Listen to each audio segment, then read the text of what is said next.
Hello students, मैं Rinkal Bansal, PGT commerce, government girls senior secondary school Kalanwali, department of school education Haryana से आप सभी का आज के इस लेक्चर में स्वागत करती हूँ। बच्चों, आपको पता ही है हमारा बिल ऑफ एक्सचेंज वाला चैप्टर चल रहा है। उसके 5 लेक्चर्स हमने लगा लिए हैं। आज जो है हमारा 6वां लेक्चर है। बच्चों, आज का हमारा टॉपिक है डिसऑनर ऑफ बिल, यानी बिल का अनादरित हो जाना। अब ये डिसऑनर ऑफ बिल क्या होता है बच्चों? ये हमारे पास मान लीजिए x है और ये हमारे पास क्या है, y है। x ने y को कुछ जो गुड्स हैं वो क्या करी हैं, सेल करी हैं, ठीक है। और x ने क्या किया, y को उसके लिए बिल लिखा पेमेंट के लिए। मान लीजिए इन गुड्स का जो प्राइस है वो 10,000 रुपीज़ है, तो x ने बिल लिखा है y को और y ने क्या किया, बिल को एक्सेप्ट करके x को लौटा दिया। तो यहाँ पर जो हमारे पास x है बच्चों वो कौन है, ड्रॉअर है, और जो y कौन है वो है एक्सेप्टर, या जिसे हम बोलते हैं ड्रॉई। ये सब बातें हमने अपने पिछले लेक्चर्स में सीख ली हैं। और मान लीजिए इस बिल की जो पेमेंट है वो 4 मंथ्स बाद होनी है। 4 मंथ्स का जो टाइम है इस बिल का है कि 10,000 रुपये जो y है वो पे करेगा x को 4 महीनों के बाद। अब जब बिल की मैच्योरिटी डेट आएगी बच्चों, बिल की मैच्योरिटी डेट कैसे निकलती है, जितना टाइम हमारे पास दिया गया हो, 4 मंथ्स है, उसमें हम क्या करेंगे, 3 डेज जो हैं ग्रेस के वो ऐड कर देंगे, तो वो क्या आ जाएगी, बिल की ड्यू डेट, या जिसे हम बोलते हैं मैच्योरिटी डेट। अब हमारे पास क्या है, x मैच्योरिटी डेट वाले दिन y के पास जाता है और बोलता है कि मुझे पेमेंट कर दीजिए, आपने जो बिल एक्सेप्ट किया था। लेकिन जो y है जिस दिन बिल ड्यू हुआ है उस दिन x को पेमेंट करने से इनकार कर देता है, बोलता है कि मेरे पास पैसे नहीं हैं, मैं आज आपको पेमेंट नहीं कर सकता। तो क्या होगा, जो बिल y ने एक्सेप्ट किया था और x ने जो बिल ड्रॉ किया था, तो वो बिल क्या हो जाएगा, ये ख़त्म हो जाएगा हमारे पास। अब y ने जो है x को पेमेंट नहीं की है और वो जो बिल है वो हमारा बेकार हो गया, ठीक है। तो उसे बोला जाता है डिसऑनर ऑफ द बिल। जब ड्यू डेट वाले दिन जो एक्सेप्टर है बिल की पेमेंट करने से मना कर देता है तो उसे बोला जाता है डिसऑनर ऑफ द बिल। तो इसका रीज़न कोई भी हो सकता है बिल के डिसऑनर होने का, कि जो y है उसके पास पैसे नहीं हैं, या y उस दिन वहाँ पर नहीं है जहाँ पर x को पेमेंट करनी है, तो वो कोई भी कारण हो सकता है, तो इसे बोला जाता है डिसऑनर ऑफ द बिल।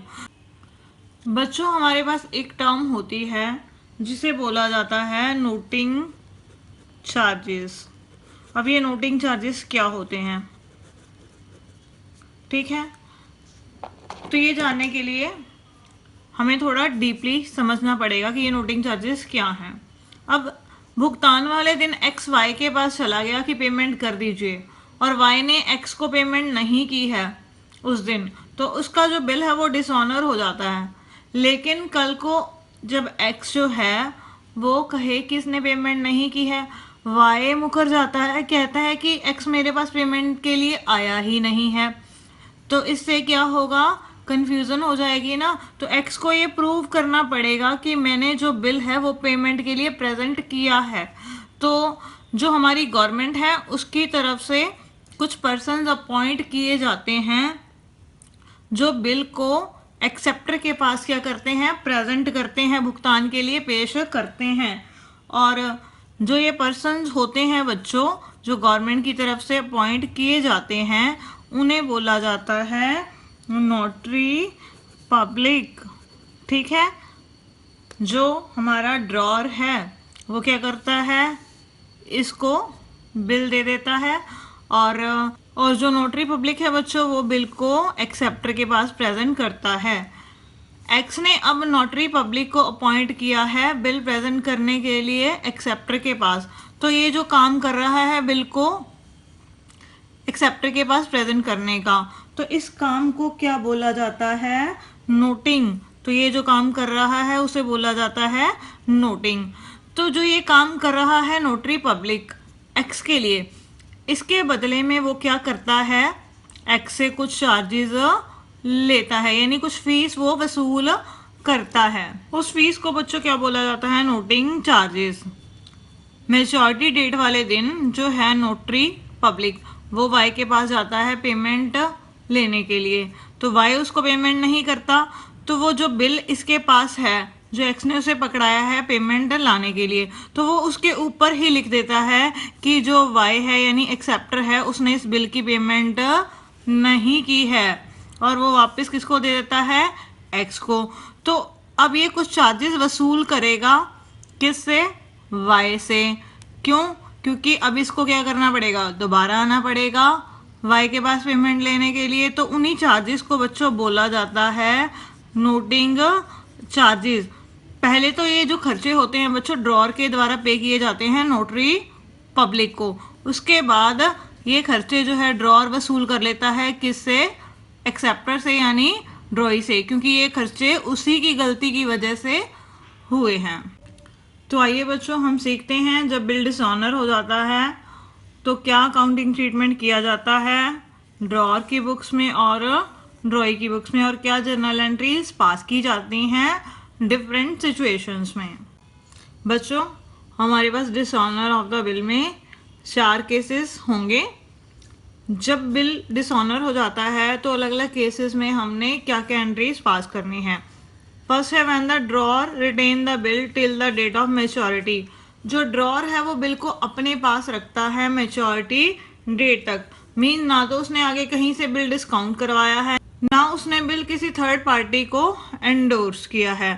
तो यानी सिंपल केस होगा हमारे पास यहाँ पर, मान लीजिए 2 पार्टीज हैं, एक यहाँ पर एक्स है और एक यहाँ पर वाई है। एक्स ने जो गुड्स हैं वो वाई को सेल कर दी और वाई ने जो है उसकी पेमेंट करने के लिए क्या किया? एक्स को बिल एक्सेप्ट करके दे दिया। एक्स ने जो है बिल वो वाई को लिखा है। तो ठीक है, इतनी बात तो हमारे पास पुरानी ही है। उसके बाद जो है जिस दिन मैच्योरिटी डेट होगी यानी ड्यू डेट होगी बिल की, उस दिन जो वाई है वो पेमेंट नहीं करेगा किसको? एक्स को। तो वो बिल क्या हो जाएगा? हमारा डिसऑनर हो जाएगा। तो इस केस में हमने क्या जर्नल एंट्रीज पास करनी है। तो आइए इसका अब हम अकाउंटिंग ट्रीटमेंट सीखते हैं।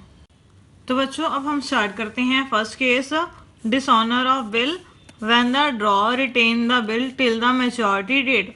बिल जो है मैच्योरिटी डेट को जो है डिसऑनर हो गया और जो ड्रॉर है वो बिल उसी के पास है मैच्योरिटी डेट को। ठीक है बच्चों, तो सबसे पहले हम वही सिंपल एंट्रीज करते हैं जो हमने पहले ही क्लासेस में सीखी हैं कि एक्स ने जो है माल बेचा है वाई को क्रेडिट पर, तो उसकी क्या एंट्री होगी हमारे पास यहाँ पर? इसने माल बेच दिया तो वाई अकाउंट यहाँ पर क्या हो जाएगा? ड्रॉर की बुक्स में डेबिट, और माल चला गया तो वो उसकी क्या हो गई? Sale, to sales account. और जो यहाँ पर ड्रॉई है जिसने बिल एक्सेप्ट किया है वो कौन है? वाई। तो वो अपनी बुक्स में क्या एंट्री करेगा? उधार माल खरीदने की। उसके पास माल आ गया तो परचेजेस अकाउंट डेबिट कर देगा वो, और उसने जो है एक्स को पैसे देने हैं तो वो एक्स का अकाउंट यहाँ पर क्या करेगा? क्रेडिट करेगा, क्रेडिट द गिवर। यहाँ पर उसे माल किसने दिया है? एक्स ने। अब जो सेकेंड एंट्री है बच्चों, एक्स को जो है बिल मिल जाएगा, किससे मिल जाएगा? वाई से। अब बिल आ गया है किसके पास? एक्स के पास। वाई ने अपनी एक्सेप्टेंस उसको दे दी है तो इसके पास बिल आ गया। ये अपनी बुक्स में क्या एंट्री करेगा? Bills receivable account debit. देने वाला कौन है यहाँ पर? Y. Credit the giver to Y. अब इसने जो है बिल दे दिया, इसके पास से बिल चला गया और इसके लिए वो क्या है? Bills payable to bills payable account, ठीक है। और दिया किसको है, एक्स को, डेबिट द रिसीवर। अब बच्चों मैच्योरिटी डेट को एक्स गया वाई के पास पेमेंट लेने के लिए, या एक्स ने जो है कोई नोटरी अपॉइंट किया हुआ है, वो वाई के पास पेमेंट लेने के लिए गया। तो एक्स ने अपने नोटरी को भेजा है वाई के पास पेमेंट लेने के लिए, और वाई ने जो है उस दिन पेमेंट नहीं की है। When Y the acceptor of the bill dishonours the bill on the due date, उसने अब पेमेंट नहीं की है। जब बिल हमारे पास आया था हमने एंट्री करी थी bill receivable account debit to Y की, अब वाई से हमने पैसे नहीं लेने हैं, वो आ चुके हैं क्योंकि बिल हमारे पास आ गया है। अब यही बिल अब कैंसिल हो गया, डिसऑनर हो गया, तो ये एंट्री क्या हो जाएगी हमारी, रिवर्स हो जाएगी। हमने अब वाई से पैसे लेने हैं क्योंकि उसने बिल का भुगतान नहीं किया है, वापस से वो हमारा क्या बन गया, डेटर। और जो ये बिल था अब ये रद्दी हो गया, अब किसी काम का नहीं है क्योंकि मैच्योरिटी डेट को उसकी पेमेंट नहीं हुई है। तो ये बिल हमारे पास से चला गया टू बिल्स रिसीवेबल अकाउंट, ठीक है बच्चों। तो यानी एंट्री रिवर्स हो जाएगी। तो ये भी क्या करेगा, अपनी बुक्स में एंट्री करेगा कि उसने अब एक्स को पैसे देने हैं, तो एक्स का अकाउंट यहाँ पर क्या होगा, क्रेडिट हो जाएगा। और ये बिल तो जो नोटरी ने उसको उसी दिन दे दिया था, बिल उसके पास आ ही गया था, ये बिल कैंसिल हो गया। बिल्स पेबल अकाउंट यहाँ पर क्या हो गया, डेबिट हो गया, ठीक है। तो हमने क्या करना है, डिसऑनर होने की एंट्री हमने रिवर्स कर देनी है, जो हमने बिल को एक्सेप्ट करने की एंट्री दोनों पार्टीज की बुक्स में की थी। उसके बाद अब जो ये नोटरी पब्लिक है, इसको हमने नोटिंग चार्जेस देने हैं। वो नोटिंग चार्जेस सबसे पहले कौन देगा, जो ड्रॉर, जिसने इसको अपॉइंट किया है बिल को प्रेजेंट करने के लिए। तो अब इसकी पेमेंट होगी, तो उसकी ड्रॉर की बुक्स में क्या एंट्री होगी और उसकी एक्सेप्टर की बुक्स में क्या एंट्री होगी, when X pays the noting charges to the notary public. Finally जो जिम्मेवारी है इस नोटिंग चार्जेस की वो किसकी है, वाई की, क्योंकि वाई की वजह से जो बिल है वो डिसऑनर हुआ है। तो एक्स ने पैसे तो वाई से लेने हैं नोटिंग चार्जेस के, लेकिन उसको पेमेंट किसको करनी पड़ेगी, नोटरी पब्लिक को। तो अब नोटरी पब्लिक को उसने पेमेंट कर दी कैश में नोटिंग चार्जेस की, तो वो एंट्री करेगा टू कैश अकाउंट। चला गया पैसा उसके पास से, और ये पैसे उसने किससे लेने हैं, वाई से लेने हैं, तो वो वाई का अकाउंट क्या करेगा, डेबिट कर देगा अपनी बुक्स में। अब उसने वाई से दो तरह की अमाउंट लेनी होगी, एक तो बिल की प्लस दूसरी नोटिंग चार्जेस की, क्योंकि नोटिंग चार्जेस यहाँ पर ड्रॉर ने पे किए हैं। उसके बाद नोटिंग चार्जेस इसके लिए क्या है, खर्चा है, एक्सेप्टर के लिए, तो ये नोटिंग चार्जेस को अपनी बुक में क्या करेगा, डेबिट कर देगा, नोटिंग चार्जेस अकाउंट डेबिट। और ये पैसे उसने किसको देने हैं, ड्रॉर को, तो एक्स का अकाउंट यहाँ पर क्या हो जाएगा, क्रेडिट हो जाएगा, क्योंकि यहाँ पर जो भुगतान है पहले वो एक्स के द्वारा किया गया है नोटरी पब्लिक को, लेकिन वो देना किसने था, वाई को, तो वाई पैसे किसको देगा, एक्स को, तो यहाँ पर वो फिर एक्स का अकाउंट क्या कर देगा, क्रेडिट कर देगा। तो ये एंट्रीज होंगी बच्चों, बिल जो है डिसऑनर हो जाता है अगर जो ड्रॉर है वो मैच्योरिटी डेट तक बिल को अपने पास रखता है। तो आइए अब हम इनके एग्जाम्पल स्टार्ट करते हैं बच्चों। अब है हमारे पास एग्जाम्पल नंबर 12। इसमें हमारे पास क्या दिया गया है, 12 एग्जाम्पल में एक है हमारे पास x और एक है हमारे पास y। x ने y को गुड्स जो हैं वो सेल करी हैं, कितने रुपीस की, 20,000 रुपीस की गुड्स y को सेल करी हैं क्रेडिट पर। तो ये क्या होगी उसके लिए, क्रेडिट सेल। उसने क्या किया, x ने y को 2% जो है कैश डिस्काउंट दे दिया है।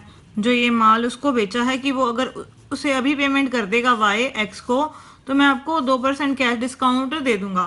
तो y ने क्या किया, हाफ पेमेंट जो थी वो कैश में कर दी, तो हाफ पेमेंट कितनी हो गई, 20,000 का 10,000। तो इसके ऊपर क्या मिलेगा उसको, डिस्काउंट मिलेगा, कितने परसेंट, 2%। बच्चों एक बात ध्यान में रखनी है, जो कैश डिस्काउंट हमने लगाना है, जितनी वाई ने कैश में पेमेंट की होगी एक्स को, सिर्फ उसी अमाउंट के ऊपर लगेगा जो ये पूरी सेल वैल्यू है इसके ऊपर नहीं लगेगा। कैश डिस्काउंट उसी पर लगता है जो कैश में पे किया जाता है। तो इसका मतलब जो हाफ सेल हो गई उसकी 10,000, तो ये क्या हो गई क्रेडिट सेल।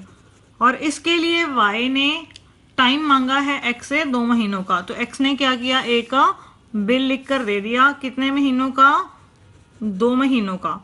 ठीक है, 2 महीनों का बिल लिख कर दे दिया वाई को, और जो वाई है उसने एक्सेप्ट कर लिया है उस बिल को। अब पहले हमें देखना पड़ेगा कि ये बिल जो है वो किस तारीख को लिखा गया है। 1 अप्रैल 2014 को जो है एक्स ने वाई को माल बेचा है, तो बिल की जो मैच्योरिटी डेट है वो कब बनेगी, 1 अप्रैल 2014 है, तो हमारे जो 2 महीने कंप्लीट हो जाएंगे वो कब हो जाएंगे, 1 जून 2014 को। और उसमें हमने क्या करना है, जो 3 डेज हैं ग्रेस के वो ऐड करने ही करने हैं। तो बिल की जो ड्यू डेट बनेगी बच्चों वो कितनी बन जाएगी, 4 जून 2014, ये आ गई बिल की ड्यू डेट। अब एक्स गया वाई के पास, 4 जून 2014 को पेमेंट कर दीजिए। वाई ने एक्स को पेमेंट नहीं की है, तो बिल क्या हो गया बच्चों, डिसऑनर हो गया। यहाँ पर जो ये लिखा गया था हाफ पेमेंट के लिए, क्योंकि हाफ जो सेल थी वो क्रेडिट में की थी और हाफ पेमेंट उसने साथ की साथ कर दी थी। और एक्स ने क्या किया, वाई से जो है 100 रुपीज नोटिंग चार्जेस जो हैं मांगे हैं। ठीक है, तो वाई ने जो है सारी पेमेंट एक्स को कर दी है 10 दिन के बाद में। तो हमने क्या करना है, दोनों पार्टीज की बुक्स में एंट्रीज करनी है। तो हमारा क्वेश्चन ये है, तो सबसे पहले हम एंट्री क्या करेंगे कि एक्स ने जो है माल बेचा है वाई को कब, 1 अप्रैल 2014 को। तो यहाँ पर जर्नल एंट्री होगी अप्रैल 2014 को। वाई अकाउंट यहाँ पर क्या हो जाएगा, डेबिट टू सेल्स अकाउंट। कितना आ गया यहाँ पर, 20,000 रुपये। और इसकी बुक्स में हो गया अप्रैल 2014 को इसने माल खरीदा है, तो परचेजेस अकाउंट यहाँ पर क्या हो गया हमारे पास, डेबिट हो गया। और एक्स को पैसे देने हैं 2x 20,000 रुपये। ठीक है, उसके बाद वाई ने हाफ पेमेंट साथ के साथ कर दी है। हाफ पेमेंट हमारी कितनी है, 10,000 रुपये। और 10,000 के ऊपर जो एक्स है उसने 2% कैश डिस्काउंट अलाउ किया है, तो 10,000 का हम 2% करेंगे तो ये कितना आ जाएगा, 200 रुपीज़। तो वाई को 200 रुपीज़ कैश डिस्काउंट रिसीव हो गया है। ठीक है, तो उसने फाइनल में पेमेंट कितने की होगी, 10,000 की पेमेंट करनी थी, 200 रुपये उसको डिस्काउंट मिल गया। तो इसका मतलब उसने एक्स को पेमेंट कितने की होगी, 9,800 की। तो वो अपनी बुक्स में एंट्री करेगा कि मेरे पास कैश आ गया कितना, 9,800 रुपीज़ उसी दिन। और उसने डिस्काउंट दिया है तो वो उसके लिए क्या है, खर्चा है। तो डिस्काउंट अलाउड वो क्या हो जाएगा, डेबिट हो जाएगा 200 रुपीज़ से। देने वाला कौन है, वाई, टू वाई 10,000 रुपीज़। और ये अपनी बुक्स में क्या एंट्री रिकॉर्ड करेगा उसी दिन कि उसके पास से पैसे चले गए, तो कैश चला गया, कैश क्या हो गया, क्रेडिट हो गया, क्रेडिट व्हाट गोज आउट। और उसको डिस्काउंट मिला है तो उसके लिए डिस्काउंट क्या है, income, credit all the income and gains. Cash payment है 9,800 और डिस्काउंट मिला है उसको 200 रुपीज़। तो एक्स का अकाउंट यहाँ पर डेबिट हो जाएगा कितने से, 10,000 से। ठीक है, अब इसके बाद 20,000 में से 10,000 का तो हिसाब खत्म हो गया, और बाकी जो पेमेंट बच गई कितनी, 10,000। उसके लिए एक्स ने बिल लिखा है वाई को कितने महीनों के लिए, 2 महीनों के लिए। तो बिल एक्सेप्ट होने की क्या एंट्री होगी, बिल रिसीवेबल अकाउंट डेबिट कितने से, 10,000 से। देने वाला कौन है, बिल एक्सेप्ट करने वाला वाई, तो 2y। और ये अपनी बुक्स में क्या एंट्री करेगा, X account debit to bills payable, bill चला गया, इसके लिए ये बिल्स पेबल होता है एक्सेप्टर के लिए, और ड्रॉर के लिए बिल्स रिसीवेबल होता है। कितनी अमाउंट का बिल है, 10,000 रुपये का। अब जिस दिन मैच्योरिटी डेट आई, मैच्योरिटी डेट हमने कितनी निकाली थी, 4 जून 2014। उस दिन जो है वाई एक्स को भुगतान नहीं कर पाया है, उसने उसको पेमेंट नहीं की है, तो उस दिन एंट्री क्या होगी हमारे पास। देखो बच्चों, एक्स ने वाई से पैसे लेने हैं, एक तो बिल के कितने, 10,000 रुपये, ठीक है। तो ये एंट्री तो रिवर्स हो जाएगी बिल के डिसऑनर होने की, तो एंट्री क्या बनेगी, Y account debit to bills receivable account, plus जो एक्स है उसने 100 रुपीज़ जो है नोटिंग चार्जेस के भी पे किए हैं, तो वो अपनी बुक्स में क्या रिकॉर्ड करेगा कि ये पैसे मैंने वाई से लेने हैं, Y account debit to cash account 100 rupees, और एक एंट्री वो करेगा Y account debit to B R account, ठीक है।